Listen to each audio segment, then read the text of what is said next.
You are listening to I Am Refocused Radio with your host, Shamaya Reed. This show is designed to inspire you to live your purpose and regain your focus. And now, here's your host, Shamaya Reed. Hey, welcome to I Am Refocused Radio, man. We are here once again, and today, just like any other show, we have an amazing guest, Bradon Leibowitz, and he does amazing work. He does a lot of digital marketing. He has an awesome story how he started in the field and made his own self his boss. So first and foremost, man, Bradon, how you doing today, man? I'm doing well. Thanks for having me on today.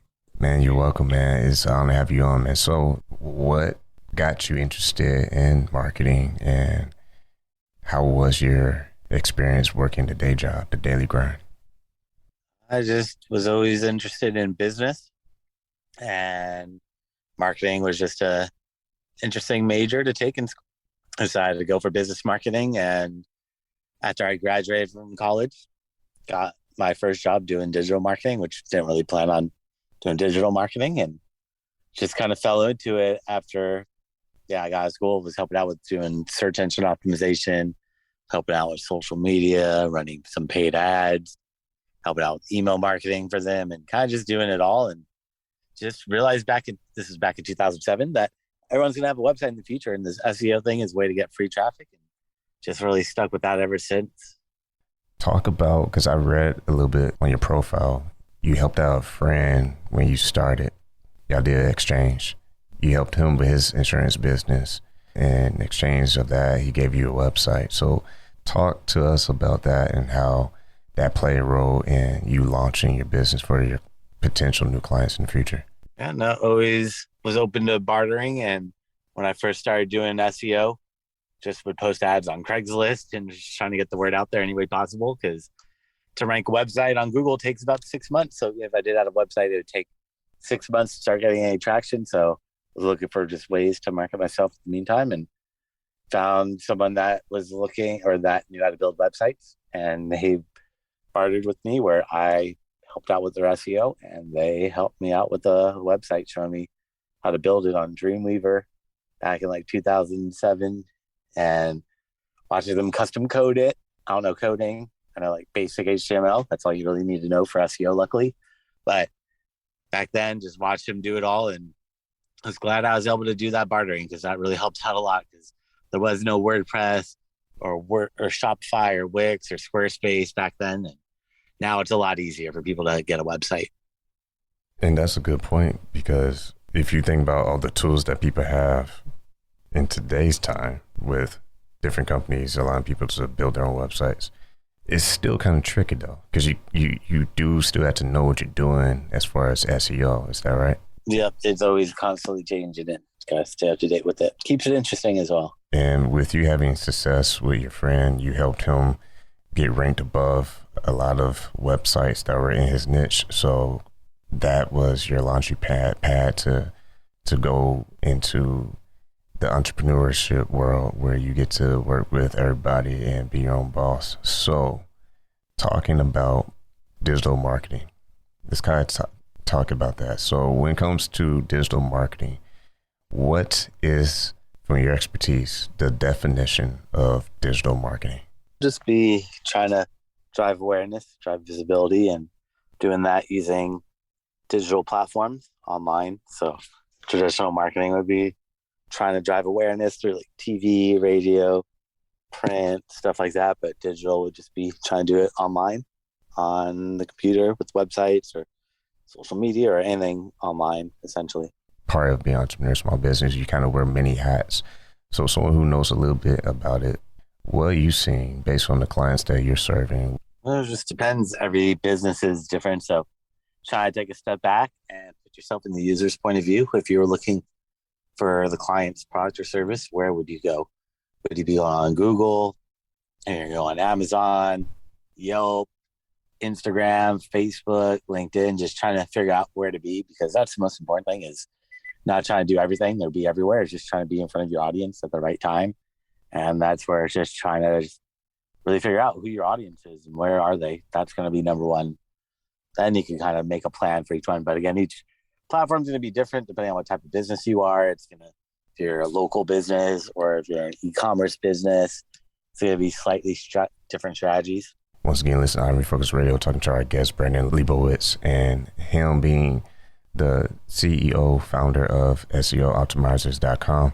You touched on a point about basically how important it is to make sure you're catering to your clients with a custom plan. And you see websites out there where it kind of looks like you just click order and they give you this magical number of followers and likes, and that's a little bit different, right? What's the difference between what you do and websites out there that is almost like they promise you 1,000 followers or whatever? What's the big difference between what you do customizing versus the other websites that do the fixed number?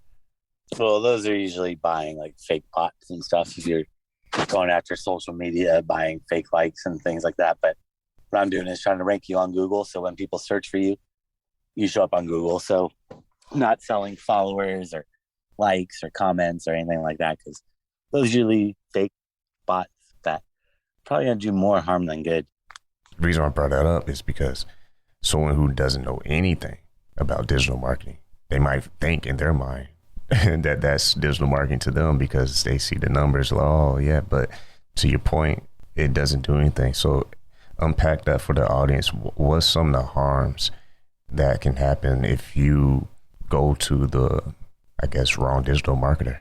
Well, with SEO, search engine optimization, if you do the wrong tactics, instead of ranking higher, you actually drop down in rankings, which is the last thing you want to happen, or Google could kick you off permanently.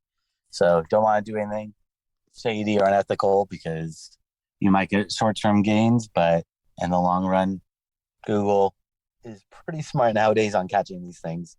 They don't want you to game the system. If they do catch you doing that, they're going to penalize you, and worst case scenario is kicking you off permanently the search engine. How do you turn those visitors and that traffic into sales? What was some of your tactics when you work with your clients? It is just trying to make sure that the website loads quickly, it looks good on mobile, it's easy to navigate, it has all the important information at the top of the website, and just making sure that everything is streamlined. You have a good call to action, explain like what you want people to do above the fold, let people know like quickly what's in it for them. Don't just have like a paragraph of text. People don't want to read content. They just really want to quickly know, what am I getting out of it? So just kind of put yourself in the user's point of view. If you're on your website, can you easily find your product or service, or do you have to go digging around to find it, or how hard is it to find that stuff? Why is it important for them to not just trust your work, but follow your advice? Because you might have some vetting on their website, and they might need to make some necessary changes in order for them to grow it as well. You just have to be able to adapt and adjust and rebuild the website sometimes, or restructure it to a way that works best to resonate, because there's no perfect website. It's all about testing and seeing what works, and then going from there, and then testing out what works against something different, and just constantly trying new things out to see what's going to work, what's not going to work, because you never know until you try it out. Is there a story that sticks out where you help someone's business turn around to exceed their expectations? I'm sure you have a story, but what's one that comes to mind? One was just trying to get this company up at the top for their keywords. They were a clothing company, and just trying to get them that exposure on Google, doing SEO and doing all the right things, got them to that first page of Google, and they started to see sales increase, but then got them to the top, position 1 for their keyword. They just saw sales just skyrocket to the point that they were just too busy and really couldn't almost handle all the traffic that they were getting. So being on that first page of Google, depending on the keywords, can really make or break a website and push you to that next level. How do you test? Like, do you test A and B? Like, how do you do that as far as going through the process of seeing what is working for that particular business?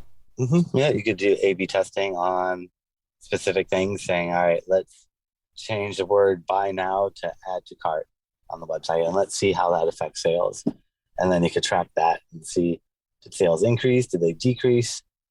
By sending half the traffic to one version of your website, half the traffic to another version. And there's a lot of different things you could test, but it's just trying to isolate one thing at a time, testing it, seeing what works best, finding the winner and then creating a new test and testing that against something else and constantly try to test as much as you can, because you never know and really what's going to work or what's not going to work until you try it out. What's some of the common questions that you get from customers about social media as far as do's and don'ts?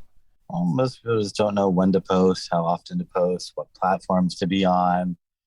I mean, most people just try to figure it out by guessing, but you can just kind of spy on the competition, see what's working for your competitors or what's not working for them, and just make assumptions from that, because you can see what platforms they're on, what platforms they're using, how much activity, engagement they're getting, and kind of build a strategy off spying on the competitors.